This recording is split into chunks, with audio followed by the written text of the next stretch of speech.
Olá, como vai? Tudo bem? Eu sou Renato Alves, corretor e designer de interiores aqui em Orlando e região. E hoje é domingo, às 20 horas do Brasil. Na verdade não, né? Hoje não é domingo, mas aí para você que está assistindo agora é. E nesse quadro eu respondo as perguntas dos inscritos. Cada vez tem mais perguntas. E eu e a minha equipe, nós selecionamos as melhores perguntas e eu respondo aqui.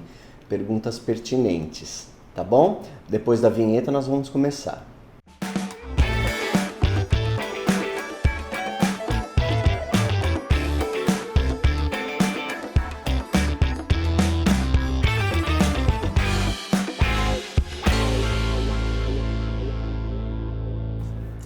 Como é que você passou a semana? Passou bem? Eu passei muito bem, trabalhando. Não é? A gente trabalha, a vida de corretor é essa coisa. As pessoas acham que é uma vida glamurosa, que se ganha bem, anda de carro lindo, maravilhoso, mas se trabalha, não tem horário, não tem horário. É sábado, é domingo, é a hora que precisar, você tem que trabalhar. E você precisa estar com o seu telefone a todo momento.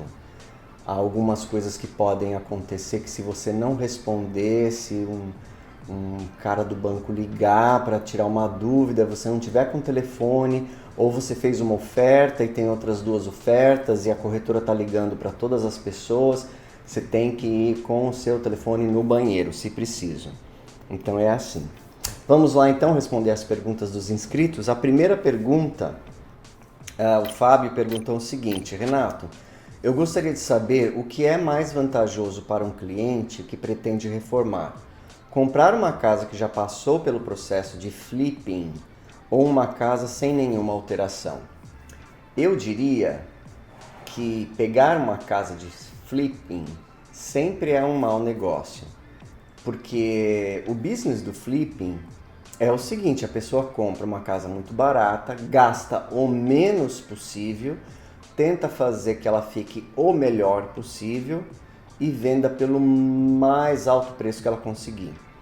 E isso é um pouco difícil de alinhar essas três coisas, né? Comprar bem barato, gastar pouco e vender alto. Então, na maioria dos flips, você encontra trabalho mal feito. Se bem que lembra que eu tenho um amigo, corretor e flipeiro, que eu já filmei várias casas dele. Ele eu acho que é o único que faz um bom trabalho. Se você encontrar uma casa assim, tudo bem. Mas o melhor seria mesmo você pegar uma casa intocada como a minha, que nunca ninguém fez nada, então não tem como cobrar nada que foi feito. E outra, o americano tem muito medo de fazer reforma, tem medo dos empreiteiros, porque tem muitas más histórias por aí. Então você consegue um bom desconto numa casa dessa. E aí você faz direito e do seu jeito. Você escolhe tudo e aí sim fica sensacional. Então eu diria que uma casa que não tem nenhuma alteração, se você pegar e você fizer, ela fica melhor do que um flip. Isso é 100% certeza. Agora, deixa eu falar uma coisa. Por que às vezes você diz o nome da pessoa que fez a pergunta e às vezes não? Seria uma quinta pergunta para hoje.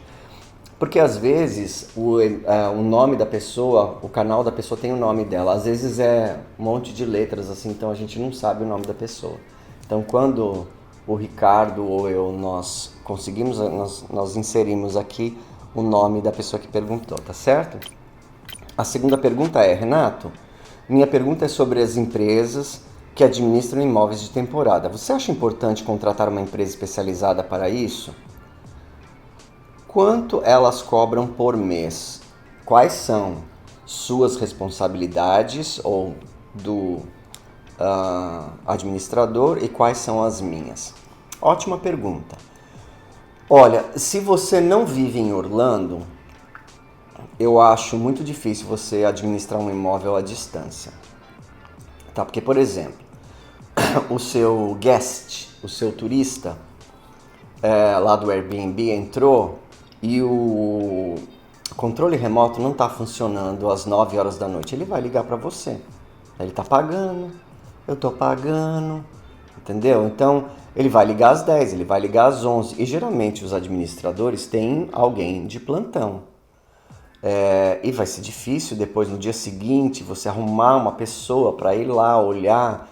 Quebrou alguma coisa, quebrou o ar-condicionado, você vai ficar com uma ansiedade muito grande no Brasil, ou à distância, ou na Inglaterra, ou em outro país, tentando resolver o problema de um turista que está dentro da sua casa, num calor de 40 graus, não tem ar-condicionado, entendeu? O administrador tem as pessoas de plantão, ele conhece as pessoas que fazem esses serviços, em poucas horas a pessoa vai lá, conserta e ele se resolve. Ele paga, ele faz isso, ele faz aquilo. Tem também que fazer o check-in, tem que fazer o check-out, que é a responsabilidade do administrador, a conferência dos objetos, das toalhas, dos lençóis, que é a responsabilidade do administrador, ver se a casa não tem algo quebrado que precisa cobrar do turista, ou se desapareceu alguma coisa, e essas coisas, entendeu? Então precisa ter um administrador. Eles cobram geralmente US$ 150 por mês de administração para administrar toda a papelada da sua coisa, notas fiscais, debitar, colocar planilhas, isso e aquilo lá. Agora, o aluguel que eles fazem, eles cobram 20%. O aluguel que você faz, existem administradoras que não cobram nada, tem administradoras que cobram 10%, administradoras que cobram mesmo 20%. Agora, um conselho, olha meu telefone tocando. Um conselho que eu te daria é assim, não vá com a mais cara, não vá com a mais barata, entendeu? Porque tudo que é barato você já sabe, né? Tem pegadinha. E a responsabilidade sua é fazer os pagamentos, ele vai receber o dinheiro dos aluguéis, então pode ser que ele transferiu todo o dinheiro para você, no dia seguinte quebrou o ar-condicionado, ele vai mandar consertar o ar-condicionado, você tem que pagar de volta para ele. Eu acho que basicamente isso, né? Manter o imóvel em ordem, não pode deixar um imóvel 5 anos, 6 anos alugado sem fazer uma pintura, um retoque, trocar um carpete, coisas assim. A mesma coisa você entrar num hotel que as pessoas só limparam e nunca fizeram nenhuma manutenção nele em 5, 7 anos. Você não volta para esse hotel nunca mais. E você coloca lá um bad review na página do hotel ou no Google Review. Então, a mesma coisa. Eu acho que seria isso daí, tá bom? Pergunta número 3. Renato, eu tenho uma curiosidade sobre os critérios de segurança dos apartamentos em Orlando e na Grande Orlando. Vejo muitos imigrantes fazendo vídeos de seus apartamentos onde vivem com crianças ou animais e percebo que não há telas de proteção nas janelas. Você mencionou sobre essa proteção em um dos seus vídeos. Realmente não é permitido instalar? Por que não é permitido? Foi a Jéssica que fez essa pergunta. Então, Jéssica, aqui nos Estados Unidos existe uma preocupação muito grande com a aparência visual das casas e dos prédios, da parte exterior. Então, os apartamentos não deixam, por exemplo, que é muito comum no Brasil, você olha um prédio, uma varanda é fechada, a outra é aberta, a outra tem tela, a outra tem planta, a outra tem churrasqueira, a outra é fechada de vidro, né? E fica meio esquisito o prédio por fora. Aqui isso não é permitido. Você não pode nem colocar uma tela de nylon se ela aparecer pro lado de fora. Então, para ter gatos, essas coisas, eles precisam ficar presos dentro do apartamento. É lógico, você pode colocar na janela do quarto uma tela por dentro, mas não por fora. Agora, para ser sincero com você, aqui nos Estados Unidos ninguém abre janela, né? Principalmente em Orlando, porque assim, no verão a umidade é 90%. E se você abrir a janela, o ar-condicionado sai todo do apartamento, o calor entra, a umidade entra e aí enferruja o fogão, enferruja a geladeira, enferruja o micro-ondas, enferruja a lava-louça, enferruja a secadora de roupa, a lavadora de roupa e tudo de metal que tiver, porque é muito úmido.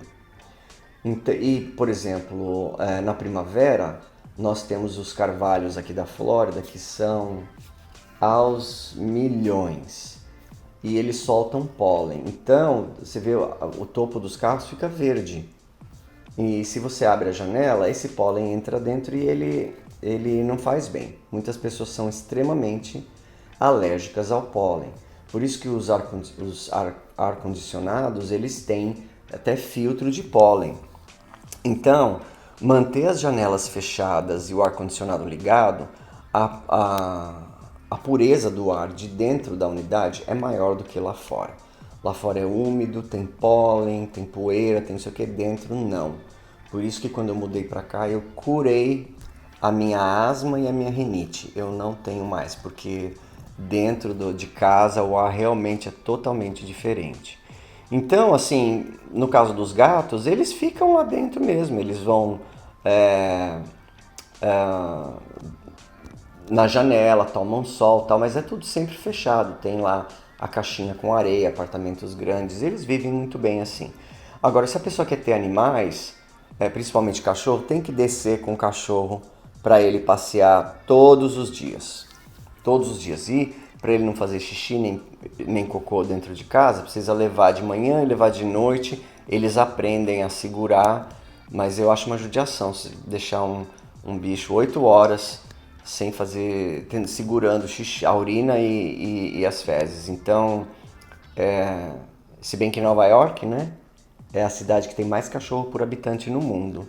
Esses cachorros ficam todos dentro de apartamentos. Eles saem para andar de manhã, de noite e tem lá os pipads para fazer as necessidades. Mas eu acho que se a pessoa tiver, vai pelo menos para uma townhouse, porque a townhouse você pode fazer uma gaiola, né, com a tela, aí o gato vai lá, toma sol, fica olhando os esquilos e é muito bom. Eu não colocaria bichos em apartamento, a não ser que eles fossem muito velhinhos e aí não querem mais andar mesmo, querem só ficar dormindo.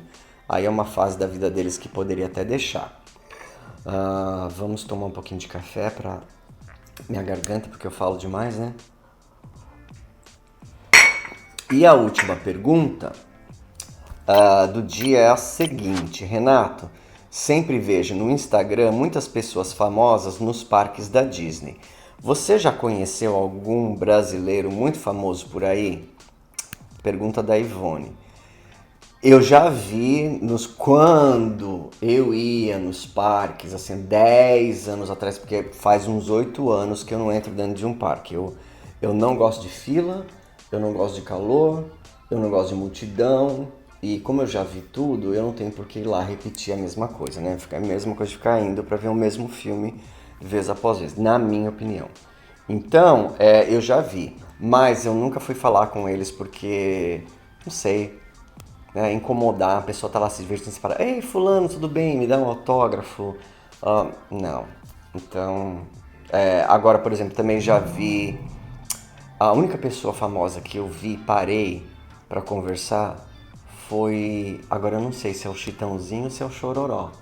Aquele que tem a voz mais, o pai da Sandy e do Júnior. Eu acho que é o Chororó. Ou é o Chitãozinho? Não sei, é um deles. E eu tenho certeza que esse também nem é o nome dele. Mas ele estava dentro de uma loja da Bed Bath Beyond, lá no centro de Orlando, onde eu morava. E como não tem brasileiro lá, eles estavam todos lá fazendo compra, ele e a mulher dele. E eu falei: oi, tudo bem e tal. E ele conversou, ele parou e conversou comigo por uns 10 minutos. Eu já vi também o Kaká, jogador de futebol. Eu já vi alguns artistas da Globo, que agora eu não lembro o nome, mas eu não incomodo ninguém, eu não paro tal. Às vezes se a pessoa olhar pra mim, eu dou um sorrisinho assim, faço assim e acabou. Tá? A pessoa viu que eu reconheci ela, mas não fiz dei uma de macaca de auditório, né? Bom, então nós vamos terminar por aqui esse episódio do Renato Responde. Eu espero que você tenha gostado das perguntas. Se você tem alguma dúvida muito legal, pode fazer a pergunta lá nos comentários do YouTube, que nós lemos todos os comentários. Não respondemos a todos. Às vezes as perguntas se repetem, então se você fizer uma pergunta e tiver só um coraçãozinho e não teve resposta ali, e depois de umas 2, 3 semanas essa pergunta não aparecer, porque ela já está em algum dos episódios do passado, tá bom? Então é só você procurar lá, não precisa assistir todos os vídeos, é só você olhar na descrição, vai ter as perguntas lá, daí você pode ver qual que te interessa, tá certo? Então nós vamos terminar por aqui, eu espero que você tenha uma ótima noite de descanso. Hoje é domingo, não coma muito antes de dormir, porque daí você não dorme bem. Aqui nós jantamos, os americanos não almoçam, né? Então faz muito tempo que eu acabei pegando esse costume também. Ou é uma bolachinha, ou é um suco, ou é uma fruta. Mas quando dá 5 horas vem aquela fome terrível. Você se acostuma, você não sente mais fome meio-dia.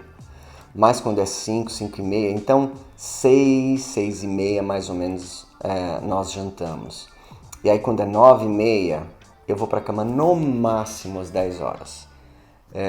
Eu até acordo diferente. Se eu for para a cama às 9 e meia, eu acordo de um jeito. Se eu for às 10 horas, eu já acordo de outro jeito.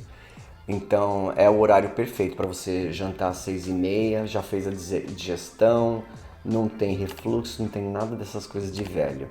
Entendeu? Você dorme a noite inteira e acorda. E aí quando dá 5 e meia, 6, você acorda sozinho, sem despertador, sem nada, porque você já teve 8 horas de muito bom sono. Tá certo? Eu vejo vocês na quinta-feira. Lembrando que toda quinta-feira tem um vídeo sobre imóveis ou reformas. Um grande abraço e boa noite. Tchau, tchau.